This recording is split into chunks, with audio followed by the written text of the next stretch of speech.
Welcome to this afternoon session. I'm Janet Harton, and my topic is on the psychology of the garden, how gardening can make you happier and healthier.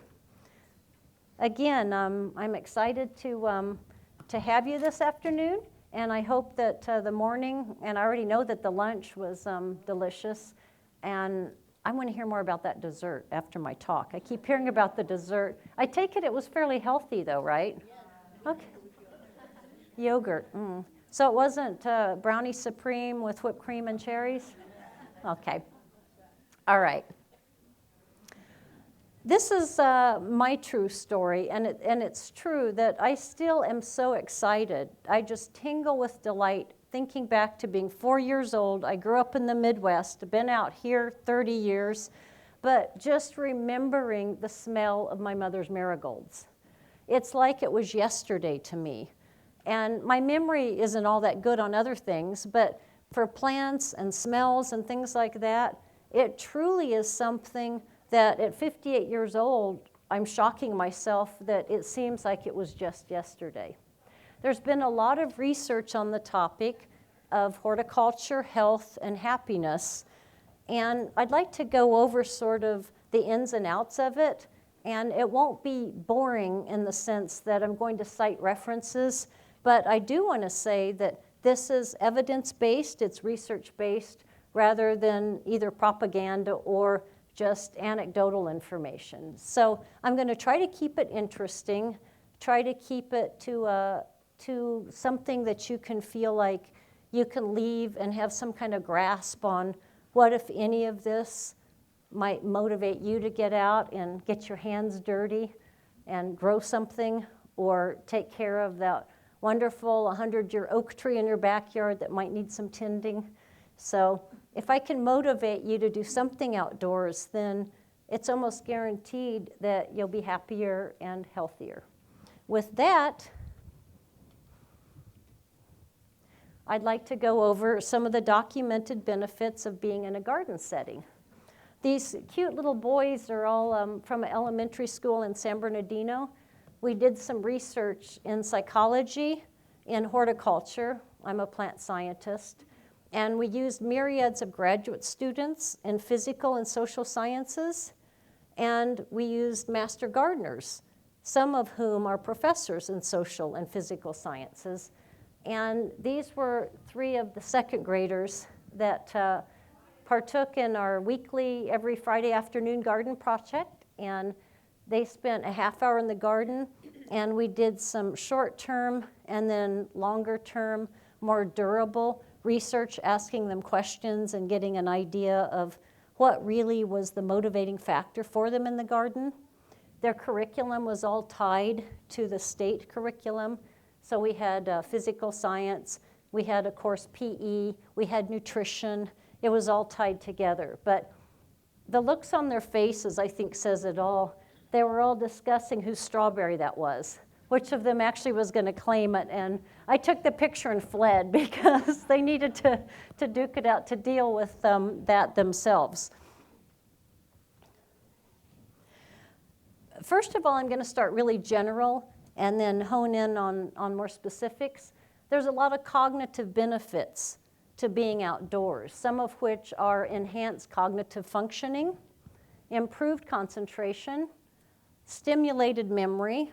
That goes with all the senses, like we talked about the smell of the flowers or an aftershave. I still remember my first boyfriend when I was 15. I remember the smell of whatever he had on, his cologne. It was a cheap cologne. Maybe it was Old Spice, but whenever I smell that now, I think back to Rick Caesar back in 1970 or 71 or whenever that was. Improved goal achievement and improved attention capacity. Improved quality of life. This is more of a psychological benefit. Improved sense of well-being and self-esteem. Reduced stress and anxiety. Improved mood. And improved personal satisfaction and sense of pride. All these things have been linked scientifically to being outdoors. Not necessarily gardening, but spending time outdoors. Reduced depression, improved sense of personal worth, increased feelings of calm, and relaxation, and an increased sense of stability. There's more. Social benefits. A lot of these overlap. If your self-esteem is increased, then it's hard not to feel happier, right?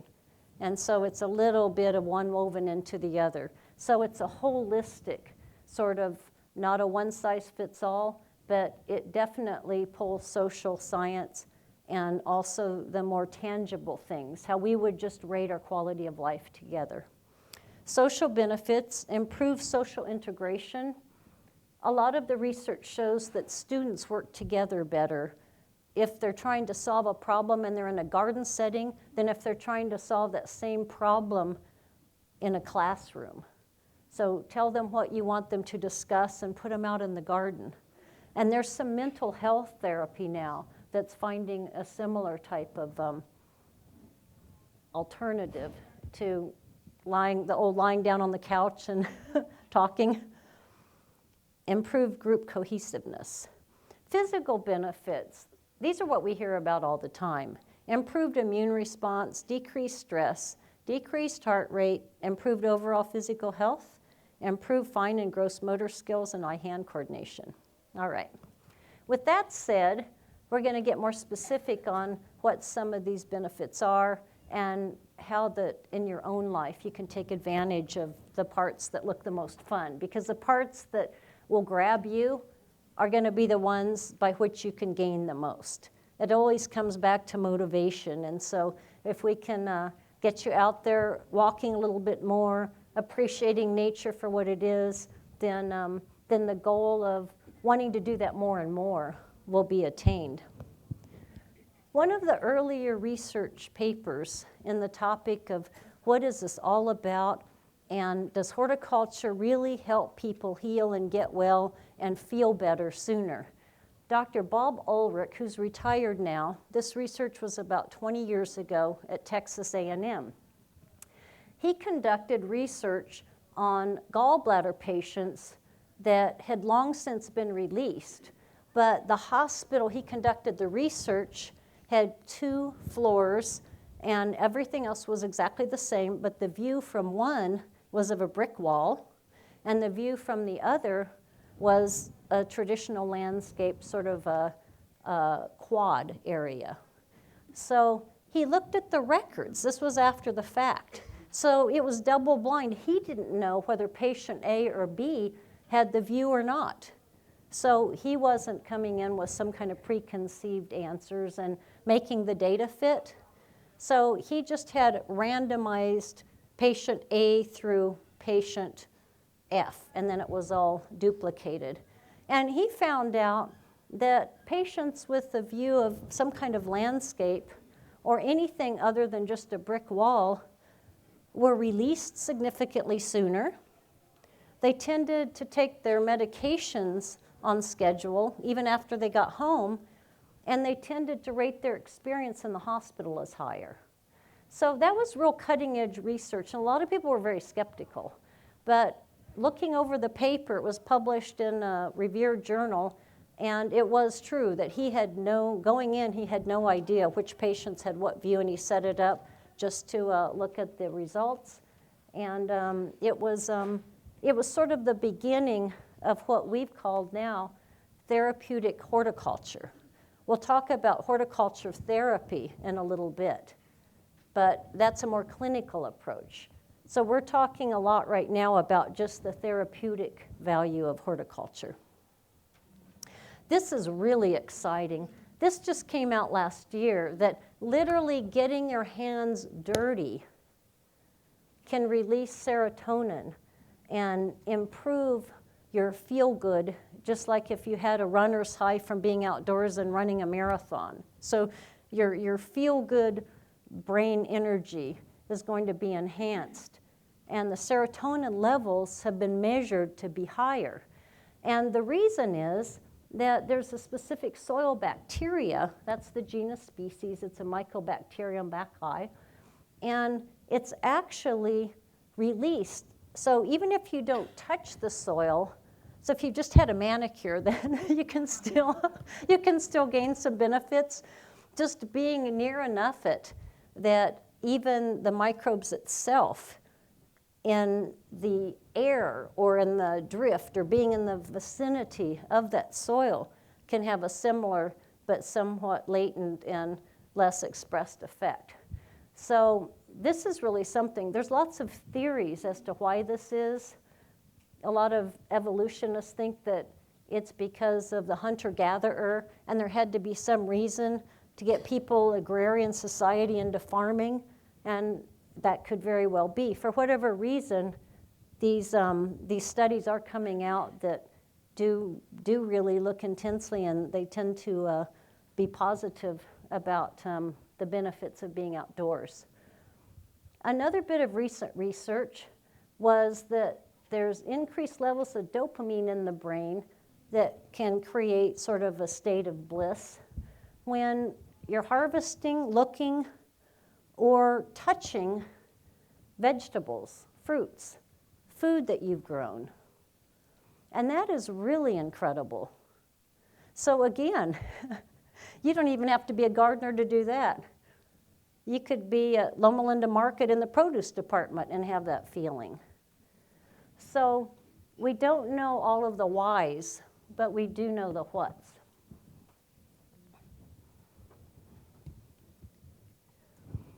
Of course, taking what we call a nature break at work can reduce your stress, can increase your level of excitement about what otherwise may be a mundane or boring job, and you come back refreshed. There was a recent study that I just read last night, didn't put in the slides, but they divided 2 graduate student groups into a group that spent a half hour out of a 3-hour period of time walking, or if they spent the entire 3 hour of time taking a quiz. So the walking group was asked to take the same quiz when they came back, same numbers of questions, everything the same, but those that walked only had 2.5 hours left to do it. They did much better. So again, these were graded, and so it was double blind. Those that graded them didn't know whether participant A was outside walking or not. It was very significant, the difference. So I know this morning I got up and did my walk. I didn't want to. I thought, you know what I thought? I'll be honest. I thought I should come and put what I just told you in my slide. But I took a walk instead because I thought, all in all, I'll probably be clearer and do a better presentation if I get my exercise. And forget that slide, I'll just tell you what it would have been. So that's my rationale. There's it's a hypothesis rather than a science, but it's called biophilia. Anybody heard of that? It's a hypothesis that suggests that we as humans have an instinctive bond with other life, all right? Love of life would be how biophilia would translate. Plants are alive, animals are alive. So again, what is it about being alive that attracts us to other forms of life? And the whole area about, we generally have pets that are animals rather than plants. Remember the pet rock craze? But there is an association now with biophilia and a lot of environmental psychological research in that area as well. As I indicated, one of my finest and earliest memories was being outside smelling marigolds. I also have memories of when I was 3 going camping with my parents and my older brother. And when I'm milling about or talking to friends and we're talking about memories from years and years ago, those always pop up. And with my friends as well, we tend to remember being outdoors very vividly, and we tend to associate those with fun times, feeling good, and very vivid in their memory. And many research studies have found that over and over and over. And think back. Can you all think of a time when you were 5 or under and you were outside and you remember that? You think, yeah. I remember playing kick the can, and back then in the Midwest, there were no fences. Everybody had backyards. We had 8 backyards to play in, and I can remember the smell of the grass to this day. And now, yes, grass takes water, and so we're talking about if you're not using it, cut it back. But that's part of the resistance, is that, wait a minute, that was my playtime. You're not going to take that away from me. So, being outdoors is good for us. Exercising is good for us. So, the next segment here puts 2 and 2 together to talk about what we can all do to be healthier, to lose some inches, and if we want to lose a pound or 2 over the next year. Exercise improves cognitive function, learning, and memory. Doing it outdoors can curb depression much more readily. 2 groups, 71 versus 45%, doing the same exercise outdoors, noted that their feeling of well-being was enhanced significantly if they had had the experience outdoors. I'm a member of this, the 100 Mile a Month Club. It's free. Like I said this morning, I didn't want to do it, but I did my 4.5 miles. If you put pen to paper and you do this 5 or 6 times a week without changing anything else, you can have your brownie sundae with whipped creams and cherries, and that's about the same amount of calories as doing your 4-mile walk. But this is fun. You get used to it, and you can drop 10 to 15 or 20 pounds a year by starting to get more active, and being outdoors enhances and has an attribute to other cognitive and psychological benefits. So the 100 Mile a Month Club can be computed various ways. If you average 4 miles 6 days a week, that's over 100 miles. A walk, a bike ride. But I've been doing this will be my 7th year I've been doing this. And 1 week out of that 7 years, I blew it. I was sick and didn't do it. But that's all. My husband is now in the club. I got him out this morning when he had every excuse why he wasn't going to get out and walk, but he did.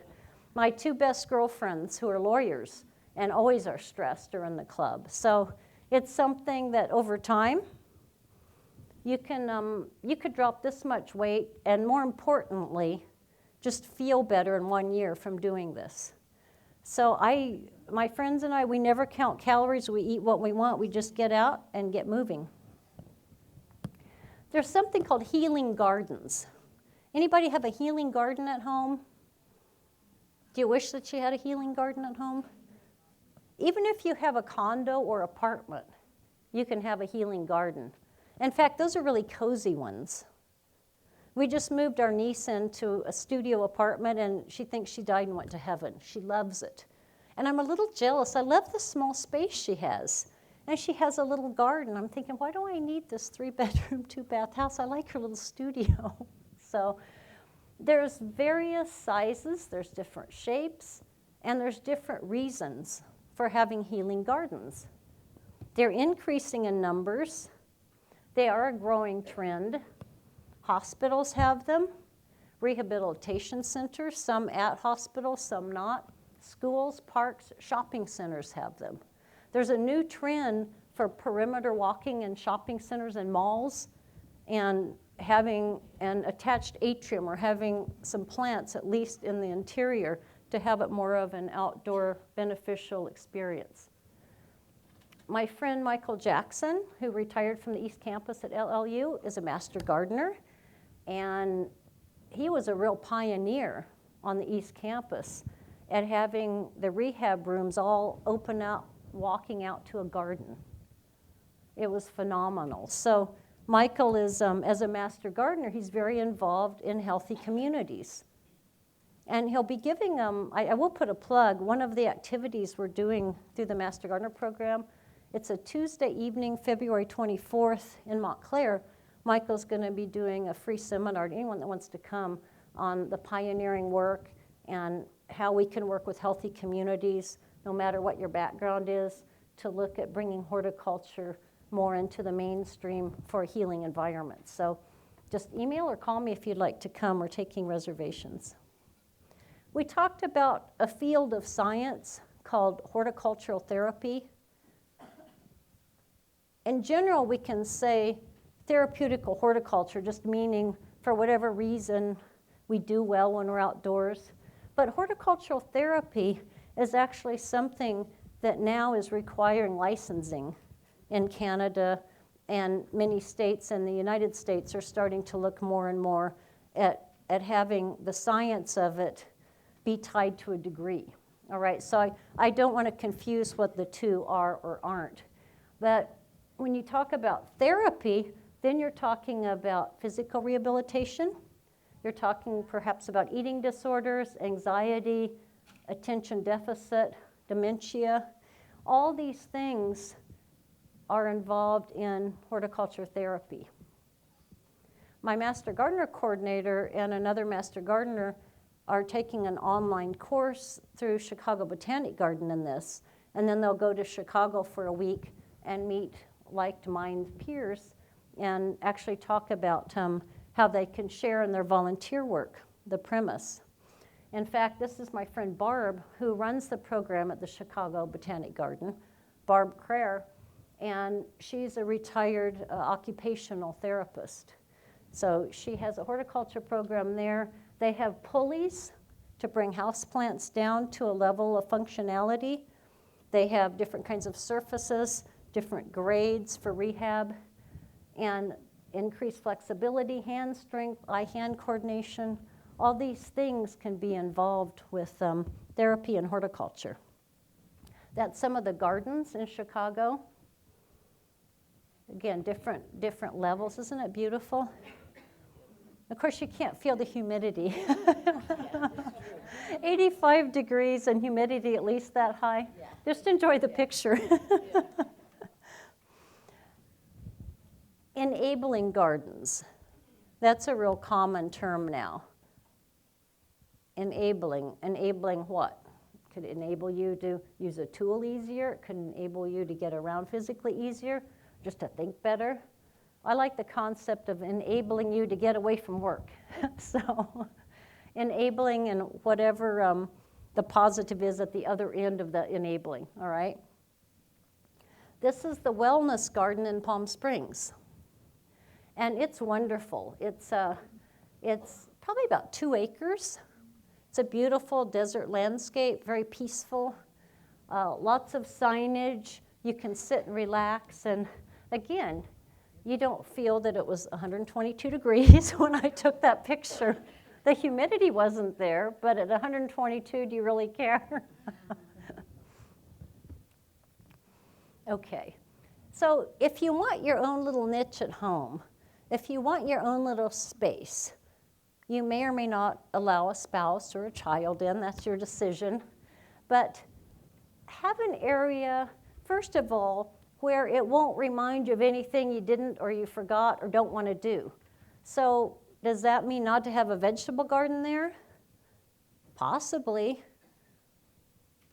If you're not taking care or tending it, then it could be that maybe you shouldn't have edibles. Maybe it should just be peaceful. Maybe you shouldn't have grass because it'll remind you that you didn't mow it. So whatever is real to you, but in most cases it's a sensory garden where things smell good. The key elements are that it's quiet and serene. A place that's close enough to the home and not right across the neighbor's wall where they may be having a barbecue or whatever, but close enough but far enough away, your own space.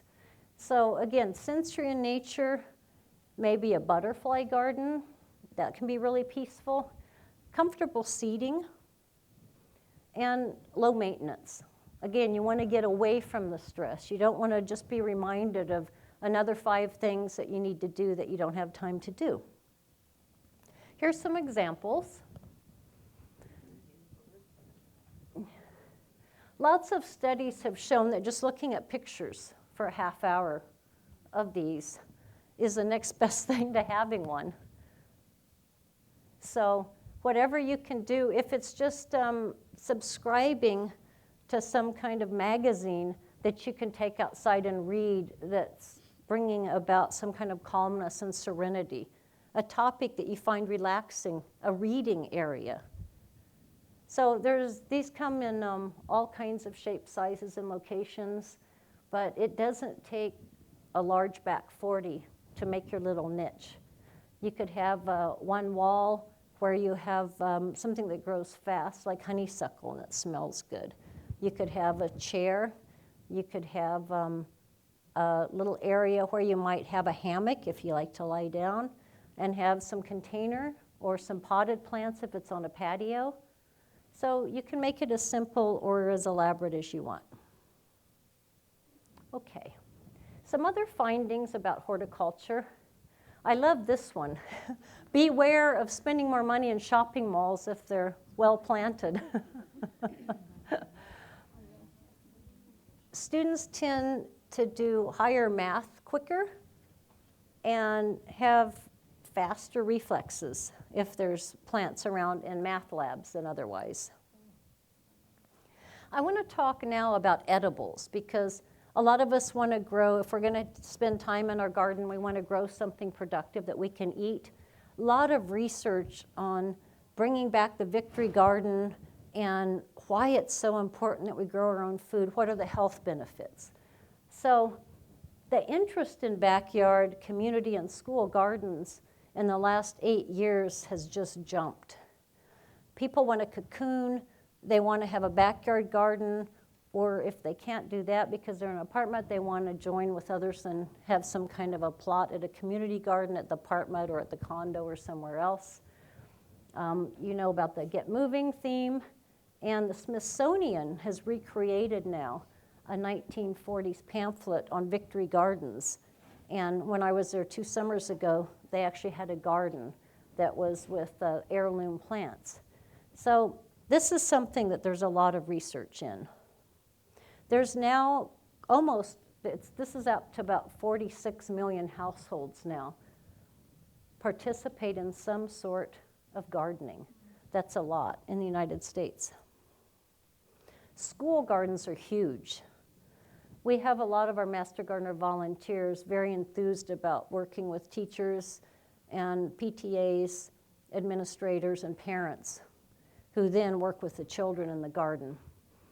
We have 16 in Redlands, 22 in Temecula. The curriculum is tied to science, to math, to physical education. There's things called pizza gardens. So you learn your geometry.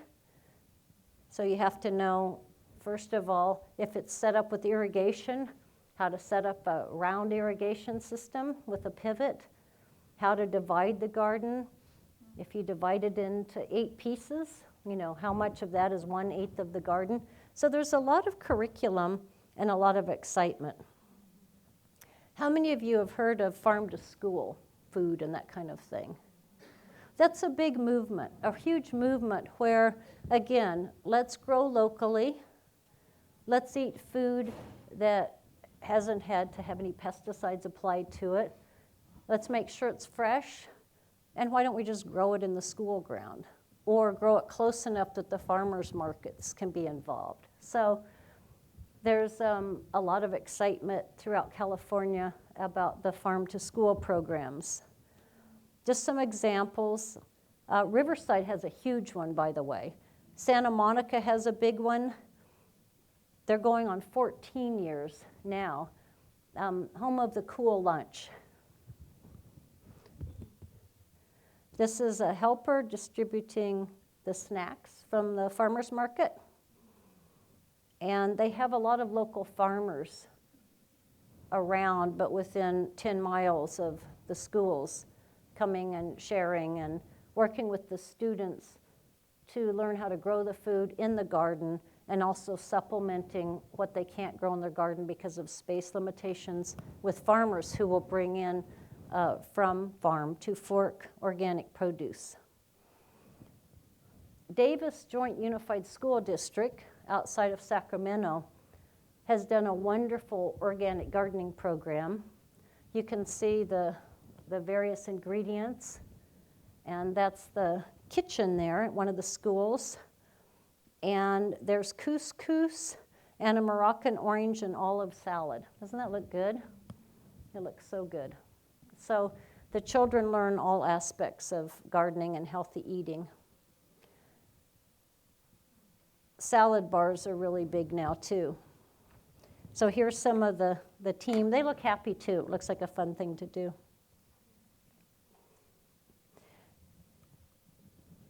There's all kinds of subjects linked to gardening when you think about it.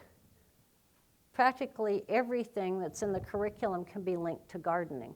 So from hard sciences to health and nutrition to arts, physical education, history. If you're planting a lot of heirloom tomatoes, then you could study history. Why did we start the Victory Gardens? What was going on there? Oh, the war. Which war? What were the varieties grown then? Why don't we grow those as much now? Well, there's pros and cons. They're not as resistant to insect and diseases, but they tasted better. So you can bring these stories really to life by looking at a historical or what they call a timeline garden. There's a lot of unfortunately, my father-in-law was, after many years, he was a retired pediatrician, very active in the community, and very quickly developed dementia and slid. But he actually was very involved with a garden in his city. And that was one of the longest standing activities that he was involved in. And it was a history garden with a timeline. And his memory from 10 years to 80 years back was crisp. And so he was assigned to that period of the history garden. So there's all kinds of things that can be done with them in Alzheimer's facilities and memory centers as well as with school gardens. The National Gardening Association keep a lot of data on how well received school gardens are. And as you can see, people love school gardens. The biggest problem is in the summer, if they're not year-round tended, that's the time where you could actually capture the most produce and be the most productive. So now there's programs where they're linking soccer ASO with schools and bringing in students from inner city areas, bringing in students that might be on the other side of town but in a soccer league there. And it's becoming much more than just a neighborhood thing. It's becoming more of a village thing where people help tend the garden through the summer as well. Lots of research, I'll go over this quickly, about the enhancement that students have from school gardens. In many cases on standardized tests, students that actually learned experientially in the garden remember data. They remember numbers better if they learned in the garden rather than in a brick and mortar classroom.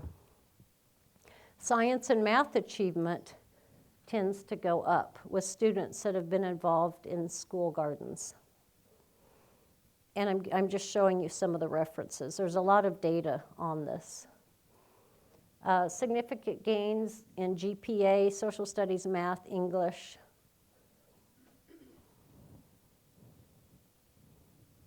Obesity is a huge problem in California, even with young children.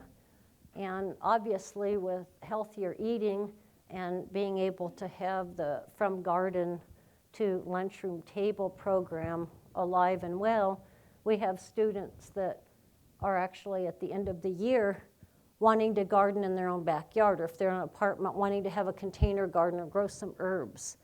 There's nothing like really doing these things yourself and partaking of the experience. So as a child, being turned on to something like gardening can be really exhilarating. And so there's not only the health aspect, but just the success aspect. I grew this myself, and I'm going to enjoy it, and I'm going to take this home and talk to my parents.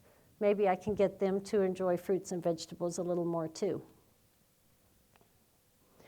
We talked about the psychological impacts of school gardens.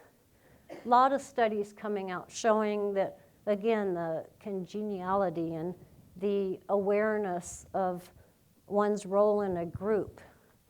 Play nice. If you watch a group of student gardeners, maybe because of the biophilia, I'm not sure, but they tend to get along really well. Even the cliques. We just kind of stood by the sidelines and watched, and the queen bee, the mean girl, suddenly was talking to a person she probably never talked to that year. And they were just enjoying planting seeds together. So there's just something that maybe if you just get out of your head and you get back to nature, you just start to be more of your core, be more of yourself. I know that people I work with in horticulture are some of the nicest, warmest, wonderful people that I've ever met in my life. And partly because if you're going into the field, you're probably not going into it to get rich. You're going into it because you like the field. That might be part of it. But there's more to it than that, too. There's just the love of nature. So self-efficacy, feeling good, saying, I can do this, tends to improve when students are more responsive to anything, which can be enhanced by being in nature. So there's several confirming positive attitude shifts when students are associated with being involved in gardening. One of the programs to the University of California is from kindergarten to third grade. It's called Eating Healthy from Farm to Fork. It's a free program. If any of you teachers in the group are interested, email or call me, and I'll have the curriculum sent to you to look over. The kindergarten curriculum starts talking more about where food comes from. What's a farm? What do we do on a farm? What grows on a farm? What animals are on a farm? Where do eggs and milk come from? And then by the time that the curriculum is passed through at a third grade level, the students have had a lot of time in the garden and have learned to grow with the knowledge of it takes soil, it takes water, maybe I need some fertilizer, and a little hard work will reap some great results. There's also a lot of free PowerPoint presentations on school gardening. If you just go to healthyschooleenvironment.org, there used to be one, maybe 24 of these that you could pull down and use for community education. There's a lot of other resources as well. We have a lot of publications within University of California too. We have a brand new one on sustainable landscaping. You can download that free, and it just talks about saving water. It talks about making and using compost, about pest management without pesticides, about attracting appropriate wildlife to your garden, about energy efficient gardening, and about if you'd like to swap out an ornamental for an edible, how you might go about doing that. And if you have any questions on sustainable landscaping, that's actually my specialty, and I would be happy to talk with you about that. And happy to share PowerPoints galore on any of the topics about water conservation. When push comes to shove with drought, how do you make choices on what plants to choose? We usually talk about choosing your fruit trees or your ornamental trees over your grass if there's just not enough water. So there's a lot of resources on horticulture through University of California. So with that, we have about 4 minutes if anyone has comments or questions or share time as well.